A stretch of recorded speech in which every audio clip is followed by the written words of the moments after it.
ॐ पूर्णमदः पूर्णमिदं पूर्णात् पूर्णमुच्यते पूर्णस्य पूर्णमादाय पूर्णमेवावशिष्यते।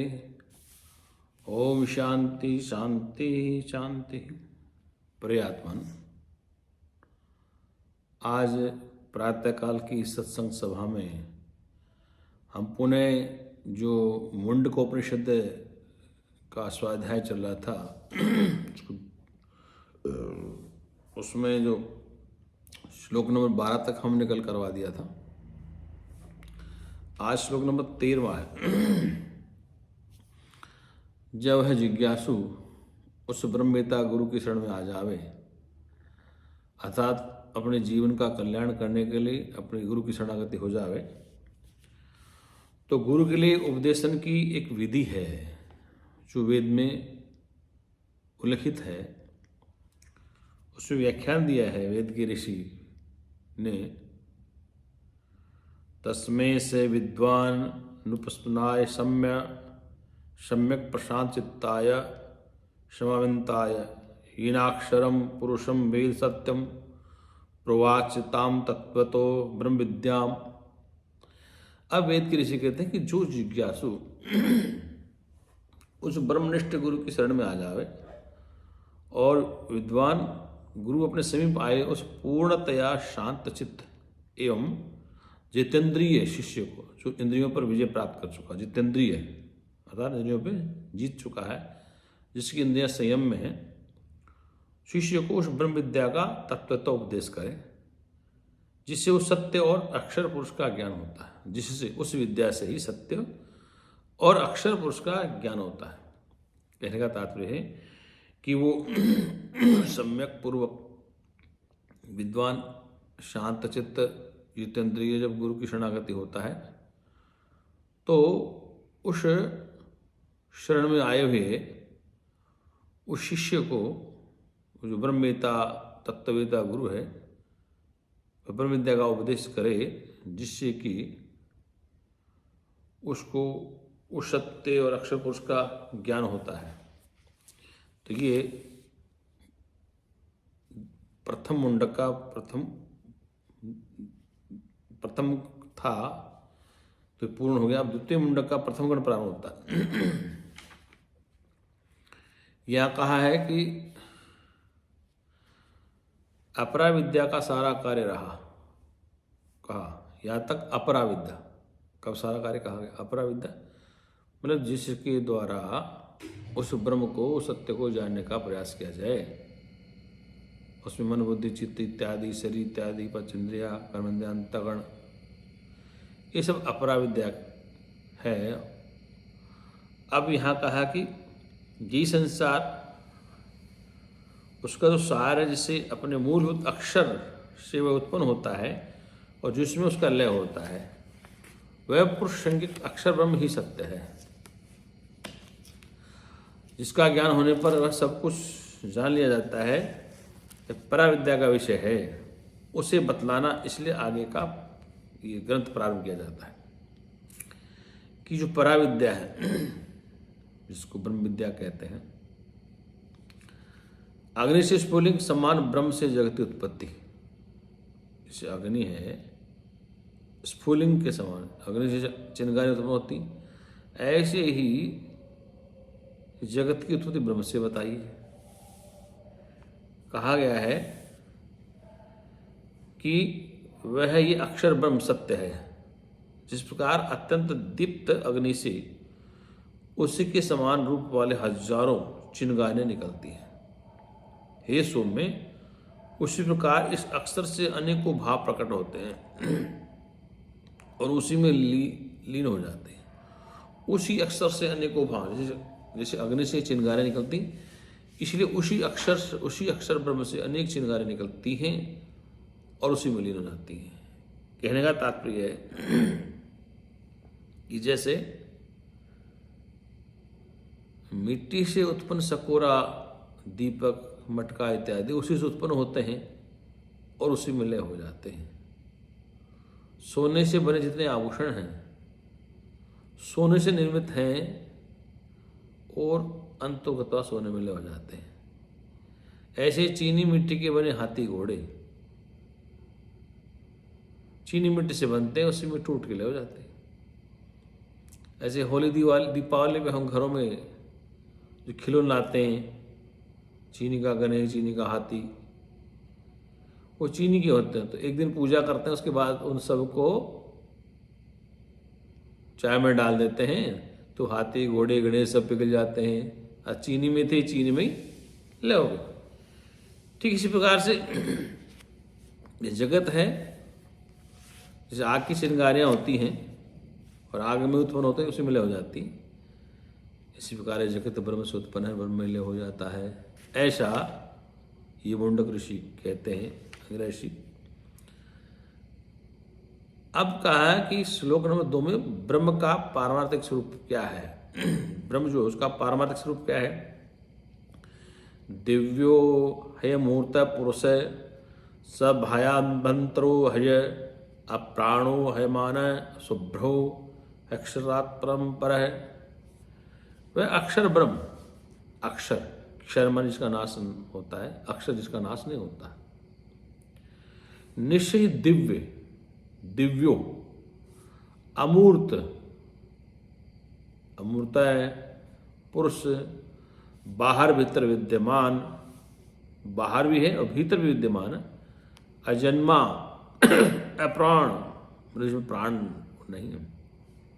मनोहीन, जहाँ मन भी नहीं है। विशुद्ध, कोई मिलावट नहीं है। एवं श्रेष्ठ, अक्षर से ही उत्कृष्ट है। वह ऋषि कह रहे हैं कि दिव्यो अमूर्त है पुरुष स बाह्यांतरो अजय अप्राणो यमना शुभ्रो अक्षरात् पत्पर है पर, कि वह अक्षर ब्रह्म निश्चय ही दिव्य अमूर्त पुरुष, बाहर भीतर विद्यमान, अजन्मा अप्राण, मनोहीन, विशुद्ध एवं श्रेष्ठ अक्षर से भी उत्कृष्ट है। और उत्कृष्ट माने श्रेष्ठ है। तो कहने का तात्पर्य है कि वह विशेषण है उसके, उस परम पुरुष के विशेषण है कि जैसे अक्षर ब्रह्म प्राण मन इंद्रिया एवं विशेष युक्त सा भासता तो है भी, परमार्थ स्वरूप प्रदर्शियों को तो वह अप्राण, जिसकी क्रिया शक्ति भेद वाला चलनात्मक वायु न रहता हो, तथा अमन, जिसमें ज्ञान शक्ति के अन्य को भेद वाला संकल्पवादी मन रूप भी न हो, उसमें मन भी नहीं है। ये कहने का तात्पर्य है। और वह प्राण है, अमना है। और कहा है कर्मेंद्रियाँ और विषय तथा बुद्धि, ज्ञान ज्ञानेंद्रियाँ और उनके विषय प्रसिद्ध प्रतिसिद्ध हुए समझने चाहिए। जैसा कि एक श्रुति कहती है कि मानो ध्यान करता हुआ सा, मानो चेष्टा करता हुआ सा, ऐसा बतलाती है। तो यहाँ पर कहने का तात्पर्य है कि वो ब्रह्म ऐसा है और उसमें न मन है, न प्राण है, न वो अमूर्त है, मनोहीन है, विशुद्ध है। ये उसकी विशेषताएं हैं। अब श्लोक नंबर 3 बताया है ब्रह्म का सर्व कारणत्व। वे प्राणादि इस अक्षर में क्यों नहीं है, सो बतलाते हैं। प्राण आदि उसमें क्यों नहीं, सो बतलाया है कि ब्रह्म का सर्व कारणत्व। एष्म आज आयते प्राणो मन सर्वेन्द्रियाणि च खम वायु ज्योतिराप है पृथ्वी विश्वस्य धारिणी। उस अक्षर पुरुष से ही, उस ब्रह्म से ही प्राण उत्पन्न होता है तथा इसी से मन, संपूर्ण इंद्रियां, आकाश, वायु, तेज, जल और सारे संसार को धारण करने वाला पृथ्वी उत्पत्ति होती है। मतलब सब उसी से उत्पन्न होता है, उसी के सारे है, उसी पे उत्पत्ति हो, उसी के सारे हैं, ऐसा वेद का ऋषि कहता।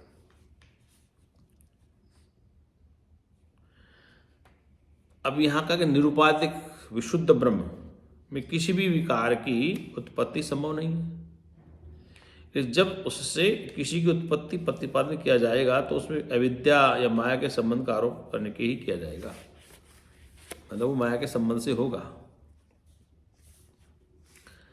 अब यहाँ स्पष्ट कह दिया गया है कि भाई वो जो ब्रह्म है, अक्षर पुरुष से ही प्राण इत्यादि मन बुद्धि चित्त जल तेज सब पृथ्वी उत्पन्न होते हैं, उसी के सारे रहते हैं। तो यहां पर कहा है श्लोक नंबर 4 में, फिर कहा है ऋषि ने, सर्वभूतांतर आत्मा ब्रह्म विश्वरूप है। सर्वभूतांतर आत्मा ब्रह्म का विश्वरूप, विश्व रूप क्या है? अग्निर्मूर्धा चक्षुषी चंद्र सूर्यो दिशे सूत्रे वाग्वित्ताश वेद वायु प्राणो हृदम विश्वस्य विश्वमस्य पद्म्याम पृथ्वी हे सर्वभूतांतरात्मा।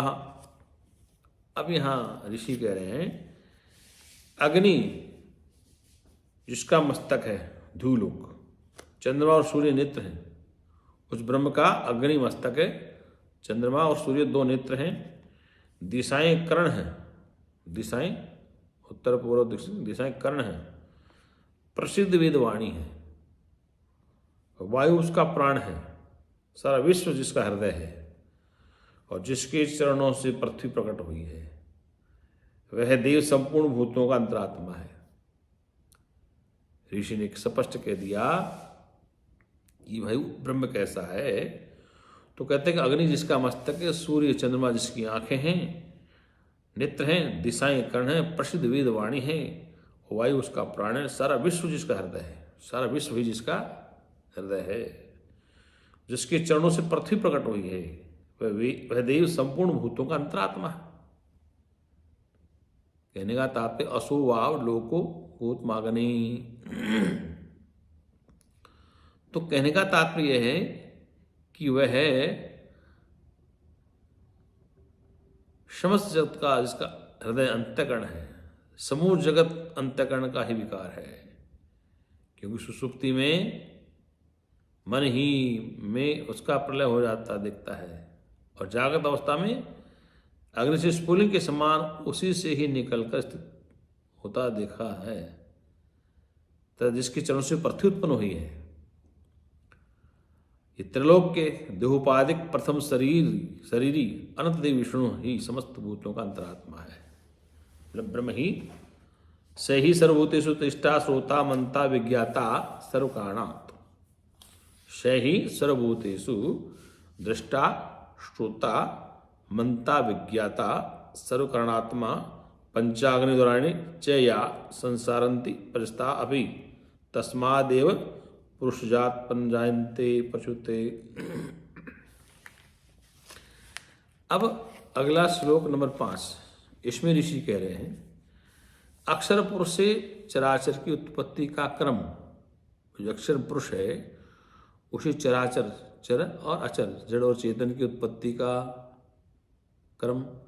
तस्माद अग्नि समिधो यस्य सूर्य सुमात पर्जन्य ओषधय से पृथ्व्याम पुनरात एष सिंचति योषितावाम ब्रह्मी प्रजा पुरुषात् प्रस्मृतः। उस पुरुष से ही, उस अक्षर पुरुष से ही सूर्य जिसकी समिधा है, वह अग्नि उत्पन्न हुआ है, उस धूलोक अग्नि से ही उत्पन्न हुई, सोम से मेघ, और मेघ से पृथ्वी तल में औषधियां उत्पन्न होती हैं। पुरुष स्त्री औषधियों से उत्पन्न हुआ, पुरुष और स्त्री औषधि उत्पन्न हुआ, वीर्य सिंचता है, इस प्रकार पुरुष से ही बहुत सी प्रजा उत्पन्न हुई है। कहने का तात्पर्य है कि उस परम पुरुष अक्षर पुरुष से प्रजा का उत्पन्न हुआ, अग्नि उत्पन्न हुआ है। उसकी विशेषता बतलाते हैं कि सूर्य जिसका समिधा ईंधन है, सूर्य जिसका ईंधन है, समिधा माने ईंधन, ऊर्जा, पावर, अग्निहोत्र के समिधा के समान ही समिधा है, वह ऊर्जा देता है। ये सूर्य से ही धूलोक प्रदीप्त है, पूरा संसार प्रकाशमान है। उस धूलोक रूप अग्नि से ही निष्पन्न हुए सोम से पंचाग्नियां, दूसरा अग्नि मेघ उत्पन्न होता है, पंचाग्नियां, फिर उस मेघ से पृथ्वी में औषधियां, मेघ, फिर औषधियां, पुरुष अग्नि में हवन की ही पुरुष रूप अग्नि में हवन की हुई वीर्य की कारण रूप औषधियों से वीर्य होता है, उसी वीर्य को पुरुष अग्नि औषित अग्नि यानी स्त्री में सिंचित करता है। इस क्रम से ही ब्रह्मणादित रूप बहुत सी प्रजा परम पुरुष से उत्पन्न हुई है। ये सृष्टि का कर्म बताया। सार में बात बताते हैं कि उस परम पुरुष अक्षर पुरुष से सूर्य जी की संविदा मतलब अग्नि ईंधन है, वह अग्नि उत्पन्न हुई है। धूलोक बादल पृथ्वी तल पर औषधियाँ ये सब उससे उत्पन्न हुआ है। उन औषधियों को उस अन्न को पुरुष ग्रहण करता है, वो पुरुष ग्रहण करता है, स्त्री पुरुष दोनों ग्रहण करते हैं। तो उससे जो सृष्टि का कर्म है, उस अन्न के खाने से प्राण मन इत्यादि रज सप्तम वीर्य रज बनता है, तो उससे आगे संतान बनती है। और इस सृष्टि का कर्म वेद के ऋषि ने बताया। अब यहाँ पर कर्म और उनके साधन भी पुरुष प्रस्तुत ही है। यही नहीं कि कर्म के साधन और फल भी उससे उत्पन्न हुए। ऐसा श्रुति कहते हैं। सो किस प्रकार? ये नहीं, कर्म के साधन और फल भी उसी से उत्पन्न हुए हैं, ऐसा वेद कहता है। श्रुति क्या कहती है? तस्माद् साम यंजूषिम दीक्षा यज्ञा सर्वे क्रतवो दक्षिणाश संसत्वाश यजमानस्य लोकः सोमो यत्र पवने यत्र सूर्यः। उस पुरुष से ही ऋचाएं शाम यजु दीक्षा संपूर्ण यज्ञ क्रतु दक्षिणा संवत्सर यजमान लोक, और जहाँ तक चंद्रमा पवित्र रहता है तथा सूर्य तपता है, वे लोग उत्पन्न हुए हैं। अर्थात उस परम पुरुष ब्रह्म से ही ये वेद के ऋषि उनकी उत्पत्ति बता रहे हैं। क्या?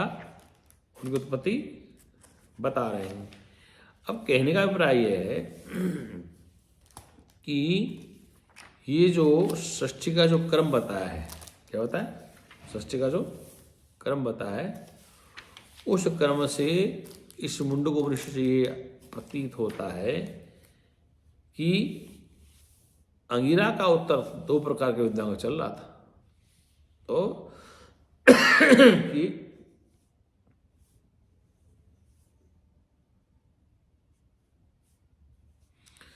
अंगिरा ऋषि इन चीजों को, इन तथ्यों को स्पष्ट कर रहे हैं।